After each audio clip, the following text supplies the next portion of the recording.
नमस्ते दोस्तों, तो आज आपको एक बड़ी ही अचंभित एवं अनोखी कहानी सुनाऊंगा जिसमें आपको कुछ अनसुनी एवं रहस्यमय बातें बताई जाएगी। तो आइए जानते हैं कुछ खतरनाक रहस्यमय कहानियां। तो कृपा करके वीडियो पूरी देखें ताकि आपको भी धर्म के प्रति रहस्यमय बातें की ज्ञान हो तथा इससे भी खतरनाक रहस्य जानने के लिए अभी इस चैनल को सब्सक्राइब करें ताकि और भी रहस्यमय कहानी सबसे पहले आप तक पहुँचे। धन्यवाद। तो आइए जानते हैं एक रहस्यमय मंदिर के बारे में। क्या है इसका रहस्य?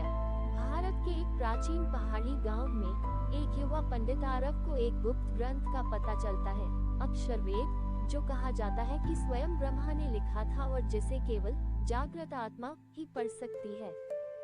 ये ग्रंथ कई सदियों से छिपा हुआ है और माना जाता है कि इसमें ब्रह्मांड के सभी रहस्यों के उत्तर हैं। मृत्यु के बाद की अवस्था, आत्मा का मार्ग और ईश्वर से प्रत्यक्ष संवाद की विधियां। आरव की यात्रा उसे अज्ञात जंगलों, खोए हुए मंदिरों और तांत्रिक पंथों के बीच ले जाती है।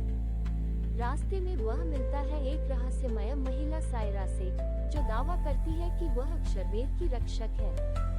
दोनों साथ मिलकर सच्चाई की खोज में आगे बढ़ते हैं, लेकिन हर उत्तर एक और सवाल को जन्म देता है। प्राचीन श्लोक और रहस्यमय मंत्र जिनका अर्थ धीरे धीरे प्रकट होता है। एक गुप्त संप्रदाय जो इस ग्रंथ को छिपाए रखना चाहता है। अदृश्य शक्तियाँ और चमत्कारी अनुभव जो धर्म और विज्ञान की सीमाओं को चुनौती देते हैं। वाराणसी की सनकरी गलियों में सुबह की पहली आरती की घंटियां गूंज रही थी। मंदिरों से उठती धूप की खुशबू, गंगा किनारे बैठे साधुओं के मंत्र और हवाओं में बसी अनकही आस्था, ये सब मिलकर एक अदृश्य संसार का द्वार खोलते थे। आरव मात्र 27 वर्ष का एक युवा पंडित, जिसे संस्कृत शास्त्रों का गहरा ज्ञान था, लेकिन वह किसी ढांचे में बंधा हुआ नहीं था। वह अक्सर प्रश्न पूछता था जिन्हें बाकी पंडित टाल देते थे। क्या वेदों से आगे भी कुछ है? क्या ईश्वर से संवाद किया जा सकता है? उस दिन वह काशी विश्वनाथ मंदिर की पांडुलिपियों वाली पुरानी कोठरी में बैठा था। एक दुर्लभ ग्रंथ को छूते ही उसकी उंगलियों में एक झुनझुनी सी दौड़ गई। वह ग्रंथ बिना शीर्षक का था, उसकी भाषा वैदिक संस्कृत से भी पुरानी लग रही थी। पन्ना पलटते ही एक पंक्ति उसके मन में अटक गई। जो शब्द में है वह सीमित है, जो अक्षर से परे है वही अक्षरवेद है। उसी रात आरव को एक स्वप्न आया।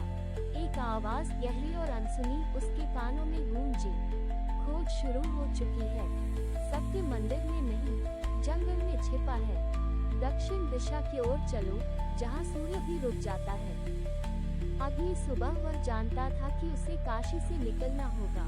एक अज्ञात यात्रा, एक गूढ़ रहस्य और एक ग्रंथ जिसकी तलाश में सदियां बीत चुकी थी, अब उसकी थी। आरव ने अगले ही दिन अपनी यात्रा की शुरुआत की। वह काशी छोड़ चुका था और उसका कदम दिशा की ओर था, जिसका संकेत स्वप्न में था, दक्षिण दिशा की ओर। लेकिन उसे यह नहीं पता था कि वह किस रास्ते पर जा रहा है। ये केवल एक आंतरिक आह्वान था जो उसे किसी अदृश्य शक्ति द्वारा खींचता जा रहा था।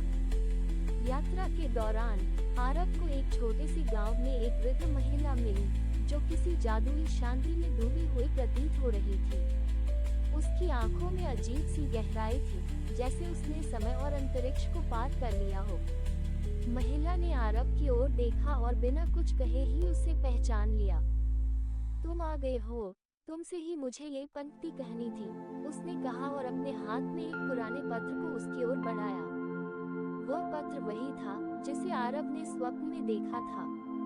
उसने लिखा था, जब तुम अपने मार्ग से भटकने लगो तो वह आवाज तुम्हारा मार्गदर्शन करेगी। वह आवाज जो अक्सर तुम्हारे भीतर नहीं सुनाई देती, लेकिन हर बार सही दिशा का संकेत देती है। महिला ने धीरे धीरे सिर झुकाया, जैसे कुछ और कहने जा रही हो, लेकिन फिर रुक गई।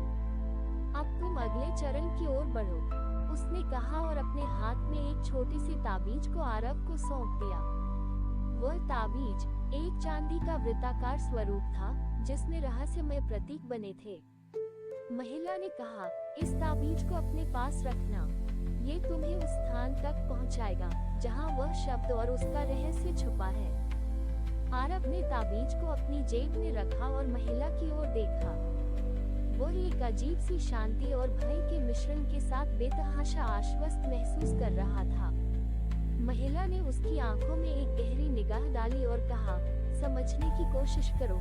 जब तुम्हें ये ताबीज पूरी तरह से समझ में आ जाएगा, तो वह स्थान तुम्हारे सामने होगा।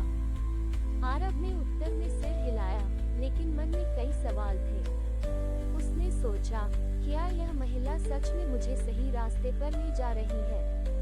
और वह स्वप्न, वह आवाज, क्या ये सब सिर्फ एक संयोग है? लेकिन वह जानता था कि अब लौटने का कोई रास्ता नहीं था।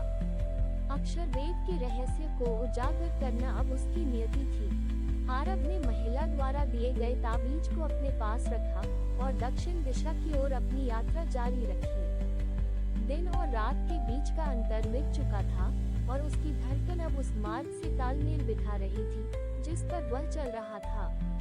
लेकिन उसे यह स्पष्ट नहीं था कि उसे कहाँ जाना है। ये ताबीज और स्वप्न ने उसे केवल एक संकेत दिया था, वह स्थान जहाँ सूर्य भी रुक जाता है। 3 दिनों तक लगातार चलने के बाद वह एक घने जंगल में पहुंच गया। यहाँ का वातावरण रहस्यमय था, जैसे जंगल स्वयं एक जीवन था। हवा ठंडी और भारी थी। पेड़ अपनी शाखाओं से एक दूसरे से बातें कर रहे थे और दूर कहीं बांसुरी की आवाज सुनाई दे रही थी। आरव ने ताबीज को अपनी हथेली में रखा और सोचा, ये स्थान, क्या ये वही है? उसे लगा जैसे ताबीज में कोई गुप्त शक्ति है जो उसे मार्गदर्शन कर रही है। अचानक वो एक छोटे से मंदिर के खंडहर के पास रुका। मंदिर के द्वार पर एक प्राचीन शिला पड़ी थी, जिसमें वही रहस्यमय प्रतीक उकेरे गए थे जो ताबीज पर थे।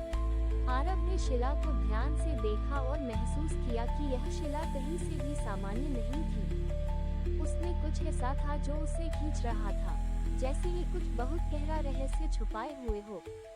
अचानक वह ताबीज में एक हल्की सी कंपन महसूस करने लगा और उसकी आंखें शिला के भीतर एक गहरे छेद की ओर खींची चली गई। शिला के भीतर कुछ था, एक छोटे से सुरंग का द्वार जो मंदिर के भीतर खुल रहा था।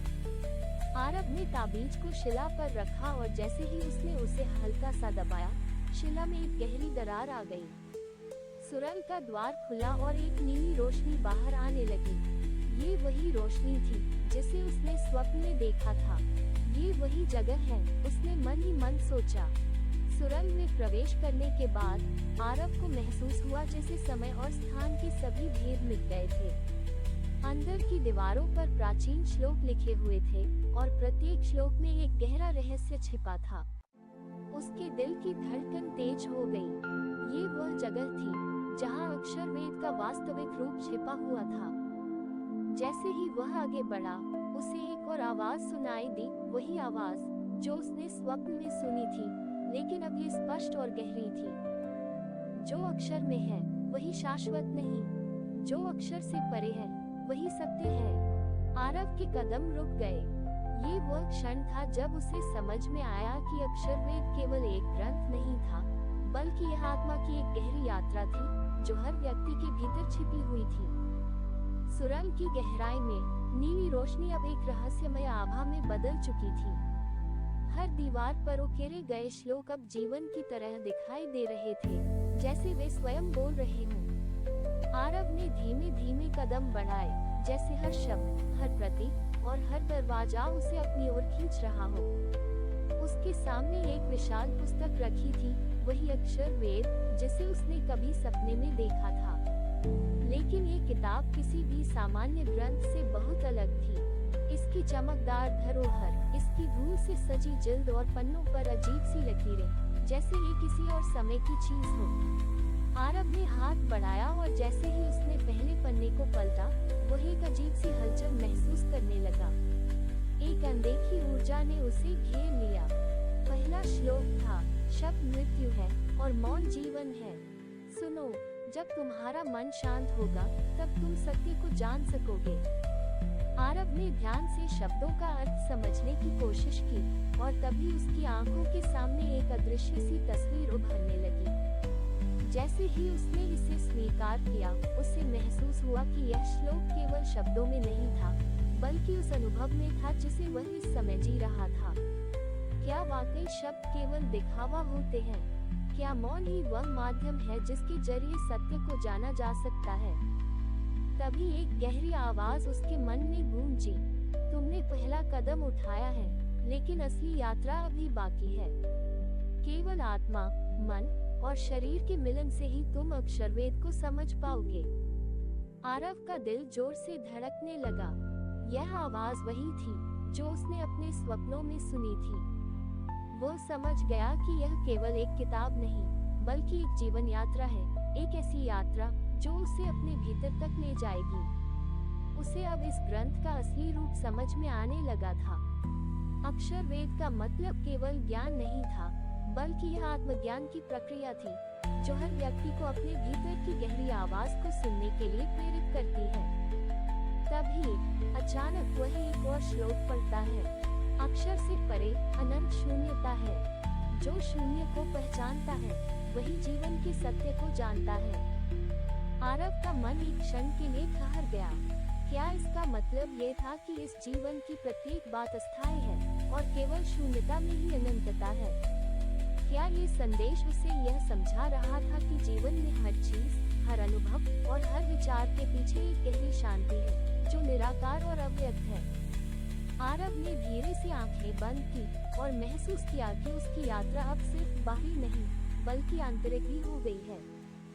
वह न केवल अक्षरवेद के रहस्यों को समझने के लिए, बल्कि अपनी आत्मा के भीतर झांकने के लिए इस गहरे अंधेरे में आया था। आरव ने अपनी आंखें खोली और खुद को एक अजीब सी शांति में डूबा हुआ पाया। वह अब किसी भौतिक स्थान पर नहीं था, बल्कि एक ऐसे स्थान पर था जहां समय और स्थान का कोई अस्तित्व नहीं था। ये स्थान शून्यता का विस्तार था, एक शुद्ध खालीपन जहां कुछ भी ठोस या स्थिर नहीं था। जैसे ही उसने कदम बढ़ाया, उसे लगा कि वह इस शून्यता के भीतर समाहित हो रहा है, लेकिन इस अनुभव में कोई भय या घबराहट नहीं थी, केवल एक शांतिपूर्ण आत्मसमर्पण। तभी एक और श्लोक उसकी आंखों के सामने आया, शून्य में सब कुछ है, क्योंकि शून्य ही सत्य का आधार है। जो शून्यता को देखता है, वह जीवन के प्रत्येक पक्ष को समझता है। आरव ने गहरी सांस ली और महसूस किया कि यह केवल शब्द नहीं थे, बल्कि यह एक गहरे सत्य की ओर इशारा कर रहे थे। शून्यता का मतलब खालीपन नहीं था, बल्कि यह एक ऐसी स्थिति थी जहां हर विचार, हर भावना और हर रूप मिलकर एक विशुद्ध अस्तित्व में विलीन हो जाता है। उसे अचानक याद आया वह पुरानी बातें जो उसके पिताजी उसे बताया करते थे, शून्य वह शक्ति है जो हर चीज की उत्पत्ति और उसके अंत का कारण बनती है। अब उसे समझ में आ रहा था कि अक्षरवेद में जो लिखा था, वह केवल एक ग्रंथ का ज्ञान नहीं था। ये तो जीवन के हर पहलू को समझने की प्रक्रिया थी, एक यात्रा जो हर व्यक्ति को अपनी आत्मा और अस्तित्व के गहरे तत्वों से अवगत कराती है। आरव ने धीरे धीरे शून्यता को महसूस किया और अनुभव किया कि वह स्वयं भी अब इस शून्यता का हिस्सा बन चुका है। उसके विचार अब बिना किसी बंधन के बह रहे थे, जैसे वह समय और स्थान के पार जा चुका हो। तभी उसे सामने एक अदृश्य शक्ति का एहसास हुआ। ये शक्ति न तो उसके दिमाग में थी और न ही उसके शरीर में, बल्कि वह हर दिशा में फैली हुई थी। एक आंतरिक आवाज फिर से गूंजने लगी, तुमने शून्य को देखा है, लेकिन अब वह शून्य तुम्हारी यात्रा का अंतिम सत्य नहीं है। तुम्हें उस शून्यता के भीतर एक और सत्य खोजना होगा, वह सत्य जो शब्दों से परे है। आरव को लगा जैसे वह अब किसी गहरे समंदर में डूब रहा हो, जहां हर विचार और संवेदना पानी की लहरों की तरह उठ और गिर रही थी। इस शून्य के अंदर उसे एक गहरी शांति मिली, एक ऐसा अनुभव जो न शब्दों से, न विचारों से और न ही किसी बाहरी अनुभव से समझा जा सकता था। लेकिन उसने ये भी महसूस किया कि उसकी यात्रा अब तकरीबन समाप्त नहीं हुई थी। अक्षरवेद के असली रहस्य की खोज अभी अधूरी थी। उसे उस अंतिम सत्य तक पहुंचने के लिए एक और कदम और उठाना था। आरव की आंखों के सामने शून्यता का विस्तार अब एक अद्भुत अनुभव बन चुका था। उसने महसूस किया कि वह स्वयं इस शून्यता का हिस्सा बन चुका था, लेकिन वह जानता था कि यह यात्रा अब अपने चरम पर पहुंचने वाली थी। उसे इस शून्यता के भीतर छुपे उस अंतिम सत्य का पता लगाना था, जो शब्दों से परे था और जो जीवन के हर पहलू को समझने की कुंजी था। एक अदृश्य शक्ति ने उसे आह्वान किया। उसकी आत्मा में गहरी गूंज सुनाई दी। वह सत्य जो तुम खोज रहे हो, वह तुम्हारे भीतर ही है। तुमने बाहरी संसार की गहराई में उतरने की कोशिश की है, लेकिन अब तुम्हें अपने भीतर की गहराई को देखना होगा। आरव ने अपनी आंखें बंद की और धीरे धीरे अपने भीतर की ओर रुख किया। वह अब शारीरिक रूप से नहीं, बल्कि मानसिक और आत्मिक रूप से यात्रा कर रहा था। वह अपने भीतर के अंधेरे में प्रवेश कर गया, जहाँ कोई रूप, कोई आकार, कोई विचार नहीं था। ये बस एक शुद्ध चेतना का अनुभव था, एक ऐसी चेतना जिसमें हर भाव, हर विचार और हर अनुभव का कोई अस्तित्व नहीं था। लेकिन तभी एक रोशनी उसकी आत्मा में फूट पड़ी और उसे उस रोशनी के भीतर एक नया दृष्टिकोण दिखा। ये रोशनी कोई भौतिक रोशनी नहीं थी, बल्कि यह एक आंतरिक प्रकाश था जो उसके भीतर के हर अंधेरे को छू रहा था। उसने महसूस किया कि यह वही सत्य था जिसे वह ढूंढ रहा था। ये सत्य शब्दों से परे था, यह एक अनुभव था, एक एहसास था, और यह एहसास उसकी आत्मा के भीतर था, न कि किसी बाहरी संसार में। उसने गहरी सांस ली और खुद से पूछा, क्या ये सत्य वास्तव में शब्दों से परे है? जवाब एक सजीव आंतरिक आवाज में आया, हाँ, ये सत्य शब्दों से परे है, क्योंकि वह सत्य वह नहीं जो तुम समझ पाओ, बल्कि वह है जो तुम्हारे अनुभव से बाहर है। जब तुम अपने भीतर के अस्तित्व को समझ पाओगे, तो तुम उस सत्य को पहचान सकोगे जो सब कुछ में समाहित है। आरव की आंखें फिर से खोली और उसे महसूस हुआ कि वह अब सत्य के अंतिम रूप को समझ चुका था। ये सत्य न तो शब्दों में था, न किसी ग्रंथ में, और न ही किसी धार्मिक परंपरा में। ये सत्य केवल अनुभव में था, एक ऐसा अनुभव जो हर व्यक्ति को अपने भीतर की गहराई में जाकर ही मिल सकता था। आरव ने ताबीज को अपनी जेब में रखा और धीरे धीरे उस स्थान से बाहर आया। वह जानता था कि अक्षरवेद की यात्रा अब समाप्त हो चुकी थी, लेकिन ये यात्रा उसकी आत्मा के भीतर एक नए दृष्टिकोण को जन्म देने वाली थी। वह समझ चुका था कि जीवन में हर चीज अस्थायी है, लेकिन सत्य हमेशा अनंत और स्थिर रहता है। और इस सत्य को पहचानने के लिए किसी किताब, मंत्र या बाहरी आस्थाओं की आवश्यकता नहीं थी। ये सत्य हर व्यक्ति के भीतर पहले से मौजूद था। आरव की यात्रा अब अपने शिखर पर थी। वह अब जान चुका था कि अक्षरवेद कोई किताब नहीं, बल्कि एक अनुभव था, एक ऐसा अनुभव जिसे हर व्यक्ति को अपने भीतर महसूस करना होता था। इस सत्य को समझने के लिए किसी बाहरी ज्ञान की आवश्यकता नहीं थी, बल्कि यह सत्य आत्मा की गहरी आवाज से जुड़ा हुआ था, जो केवल एक शांत और जागरूक मन से ही सुना जा सकता था। समय के साथ आरव ने अपनी यात्रा को और भी गहरी और व्यापक बनाना शुरू किया। उसने अपने आश्रम में कई साधकों को बुलाया जो जीवन के असली अर्थ की तलाश में थे। वह उन्हें यह नहीं सिखाता था कि धर्म या शास्त्र क्या कहते हैं, बल्कि वह उन्हें ये समझाने की कोशिश करता था कि वे अपने भीतर देखें, क्योंकि सत्य वहां पहले से मौजूद था। एक दिन एक युवा साधक ने आरव से पूछा, गुरुजी, आपने हमें जो सत्य बताया वह सच में अद्भुत है, लेकिन क्या इसे हर किसी के लिए महसूस करना संभव है? आरव मुस्कुराए और उत्तर दिया, हर व्यक्ति का अपना अनुभव होता है। सच यह है कि हम सब एक ही सत्य से जुड़े हैं, लेकिन उसे पहचानने का तरीका हर किसी का अलग होता है। जैसे एक नदी के कई रास्ते होते हैं, लेकिन सभी पानी को समुद्र तक ही पहुंचाते हैं। युवक फिर से सोच में डूब गया। आरव ने उसे और साधकों को देखा और कहा, तुम्हें बाहर कहीं तलाशने की जरूरत नहीं है। सत्य तुम्हारे भीतर पहले से है, बस उसे पहचानने का साहस चाहिए। जब तुम अपने भीतर के शून्य में उतरते हो, तो वही सत्य तुम्हारे सामने प्रकट होता है। आरव ने अब अपने जीवन के हर पल को इस सत्य के साथ जीने की आदत बना ली थी। वह जानता था कि असली यात्रा बाहर नहीं, बल्कि भीतर थी। जीवन का हर अनुभव, हर व्यक्ति और हर घटना उसे इस गहरे सत्य के करीब ले जा रही थी। उसकी आखिरी सांस के समय जब वह अपने शरीर से मुक्त हो रहा था, उसे महसूस हुआ कि वह केवल एक शरीर नहीं था, बल्कि वह वही शून्य था जहाँ सब कुछ समाहित था। जैसे वह सत्य के साथ मिल रहा था, वैसे ही पूरी सृष्टि उसके भीतर समा रही थी। उसे किसी चीज की कमी नहीं थी, क्योंकि वह सब कुछ था और कुछ भी नहीं था, वह शून्य था और वही सत्य था। आरव की यात्रा का अंत नहीं था, बल्कि वह एक अनंत चक्र था, जो हर व्यक्ति के भीतर घटित होता है। इस यात्रा ने ये दिखाया कि अक्षरवेद केवल एक ग्रंथ नहीं था, बल्कि यह आत्मा की गहरी यात्रा थी, जो हर इंसान को अपने भीतर की सच्चाई को जानने के लिए प्रेरित करती है। अब ये सत्य हर एक के भीतर मौजूद था, बस उसे पहचानने की आवश्यकता थी।